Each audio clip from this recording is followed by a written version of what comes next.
Salut à tous, c'est Cédric du Finch Channel. J'espère que vous allez bien. Aujourd'hui on review une quatrième figurine à construire de Lego Star Wars, celle de Jango Fett 775-107.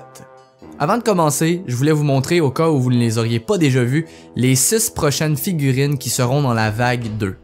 Alors il y aura Rey, Kylo Ren, Finn, Poe Dameron, un Stormtrooper du First Order ainsi que Captain Phasma. Diantre que j'ai hâte de voir ça cet hiver.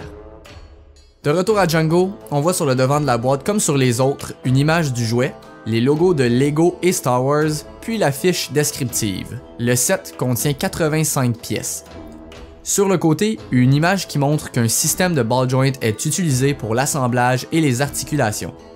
À l'endos, des images présentant les interactions possibles avec la figurine, sa taille, puis en bas les autres sets de la même série. Le voici donc une fois construit.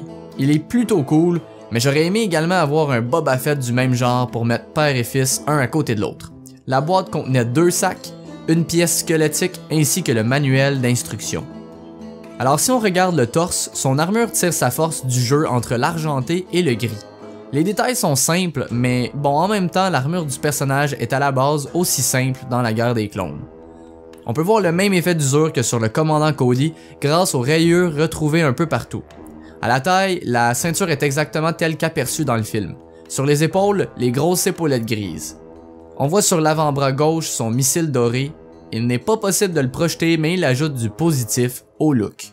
Sur les cuisses, on voit encore une fois l'effet d'usure et les tons de bleu, d'argent et de brun. Puis plus bas, les bottes grises. Comme la majorité des autres pièces de collection de cette série, le plus gros point négatif que j'ai à dire se trouve à l'arrière des jambes. Aucune pièce d'armure ne cache les pièces et ça me laisse un goût amer de manque de finition en bouche. Plus haut, le jetpack gris ainsi que bleu, même bleu que sur le casque. Un petit missile offre de la jouabilité, c'est une pièce toute simple qu'on insère comme ceci, puis il suffit de pousser sur la base pour le propulser vers l'ennemi. Pas le gadget le plus cool, mais il fonctionne. Et finalement, l'élément le plus chouette comme toujours, le casque. Un moule que je trouve bon, des couleurs exactes jusqu'au bleu sur l'extrémité de l'antenne, le casque est bien fait et la visière nous permet de reconnaître son aura mystérieuse de loin. Au niveau des articulations, les possibilités sont grandes puisque ce sont des ball joints de Lego. La tête tourne à 360 degrés, monte assez haut et descend comme ceci. On peut bouger les bras, les avant-bras et les mains de tous côtés. Faites par contre attention quand vous levez les bras, car un peu trop haut et les épaulettes tombent. Au niveau des jambes, comme le YouTuber Star Wars Collection FR le mentionne dans sa review sur Cody, il peut parfois être dur de les faire tenir solidement. Ne vous y méprenez pas, les articulations sont nombreuses, mais les jambes sont, comment dirais-je, molles, et elles peuvent facilement bouger si vous les mettez dans une mauvaise position. C'est d'ailleurs un problème sur toutes les figurines, mais je ne l'ai relevé que sur General Grievous. Comme accessoire, nous avons les 2 blasters typiques du chasseur de primes. Construction toute simple, mais une poignée grise pour l'insérer dans une de ses mains, ou un petit joint bleu pour le mettre sur sa cuisse.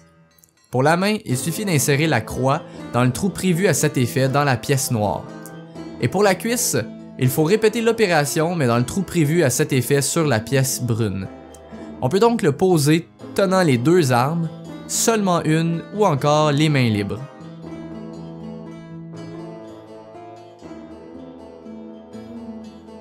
Si on le mesure, il fait environ 9 pouces et demi. Comparons-le avec Darth Vader de la même série et avec la figurine de Boba Fett de la Black Series de Hasbro, histoire d'avoir une réunion père-fils. Alors voilà, c'est le Lego Star Wars de Jango Fett 775-107. En dehors du point négatif qui brime l'ensemble de cette série, soit l'arrière des jambes, c'est un deuxième chasseur de primes que j'ajoute à ma collection et il est aussi cool que les autres. Et après avoir vu The Force Awakens vendredi dernier, que j'ai bien aimé, je n'ai que plus hâte à la vague 2 que Lego nous promet pour cet hiver. Pour voir tous les produits Star Wars de Lego, rendez-vous sur le www.lego.com/Star Wars. Si vous avez aimé ma review, je vous invite fortement à appuyer sur le petit pouce levé, à commenter ce que vous pensez du traître et si ce n'est pas déjà fait, à vous abonner à ma chaîne afin de ne manquer aucune review des jouets les plus chouettes. Vous pouvez également me trouver sur Facebook, Twitter et Instagram aux liens qui sont accessibles dans la boîte ci-dessous. Et je vous dis à la prochaine fois.